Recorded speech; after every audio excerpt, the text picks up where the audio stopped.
민주당 아니네. 국민의힘 윤영석 의원님 질의해 주시기 바랍니다. 맞네요. 그러면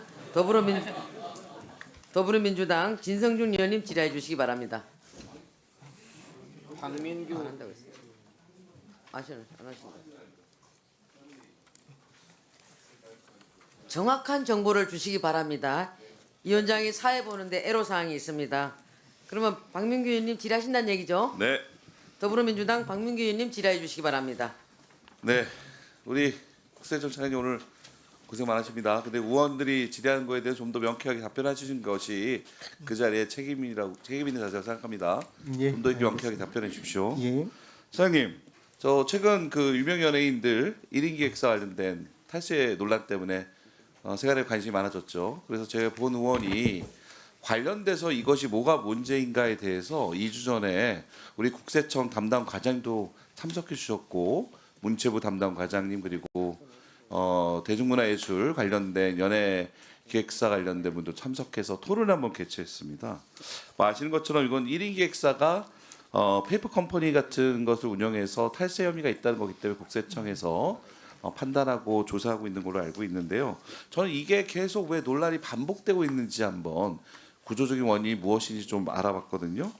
그래서 관련돼서 좀 말씀드릴 건데 아마 보니까 토론회에서 제가 느꼈던 것은 대중문화예술기업 문체부에 등록되어 있는 법정 어떤 규정인데 요즘 문화예술 K 한류 문화 때문에 아주 유명한 연예인들이 본인 하나의 어떤 아이덴티티가 그 회사의 전체 자산이 돼서 어디까지가 영업장이고 어디까지가 그 법인의 활동이고 그다음에 대중문화예술업인지에 대한 규정이 새로운 거다 보니까 잘 정의가 안 된 측면이 있더라고요. 그렇기 때문에 우리 국세청도 아주 엄중하게 관련돼서 1인 유사기업으로 판단해서 법인세가 아닌 소득세 기준으로 이제 과세하는 그런 행정을 하고 있다 봅니다.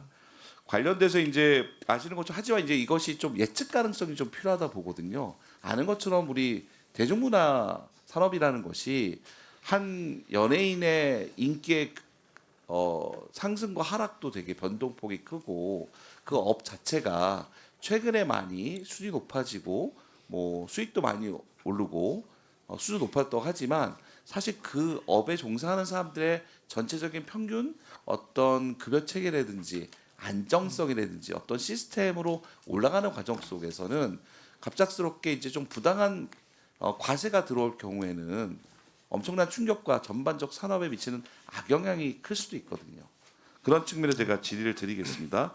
우리 차장님도 알고 계시고 아마 이 방송을 보시는 우리 국세 직원들도 아시겠지만 현재 이 대중문화예술 기업이라는 거는 문화체육관광부가 등록을 통해서 관리하고 있고 실제로 그 업무는 지방자치단체에게 또 위임되고 있는 상태입니다. 근데 제가 반복해서 말씀드렸던 것처럼 과세안국 입장에서는 이걸 기본적으로 그냥 1인 법인이라고 볼 수 있는 거로 판단이 되면 대중문화예술의 어떤 특성, 본 의원이 말씀드렸던 것처럼 대중문화예술 중에서 유명 연예인 혼자가 예를 들어서 그 사람들은 이런 얘기를 하더라고요. 자기가 주 사업장이 어디냐? 사무실보다도 저 이동하는 차 안, 또 어떤 촬영 현장에서 대기하는 곳, 이것이 좀 사업장일 수 있다는 약간 특성을 얘기하더라고요. 그래서 우리 과세행 당국에서는 엄정 과세가 기본이고 공평 과세가 기본이기 때문에 그런 특성을 다 고려하기에는 물리적 어려움이 있겠지만 이 부분에 대해서는 우리 국세청에서 조금 검토할 필요가 있다고 보거든요. 중장기적으로.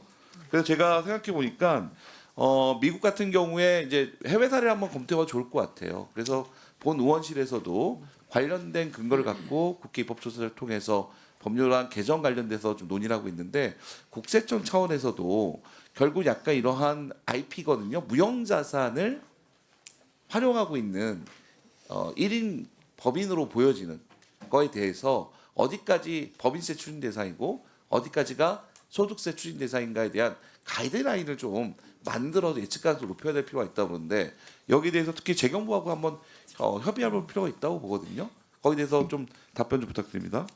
예, 말씀하신 것처럼 납세자의 그 예측 가능성을 충분히 확보할 수 있도록 하기 위해서는 가이드라인이 필요하다는 것은 공감을 합니다. 근데 뭐 이렇게 개별 사안들이 다양하고 복잡한 그것을 가이드라인으로 일률적으로 정하기는 쉽지 않다고 보여지는 측면도 있습니다. 그래서 저 미국의 경우에 론아웃 코퍼레이션 제도 뭐 맞습니다. 이런 것들이 있다고 하는데 이런 것들 참고해서 네.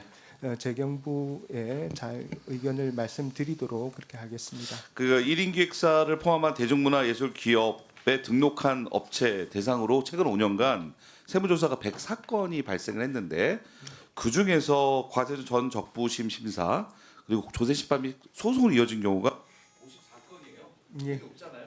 예, 그렇습니다. 알겠습니다. 예, 알겠습니다. 네, 박민규 의원님 수고하셨습니다. 다음은 더불어민주당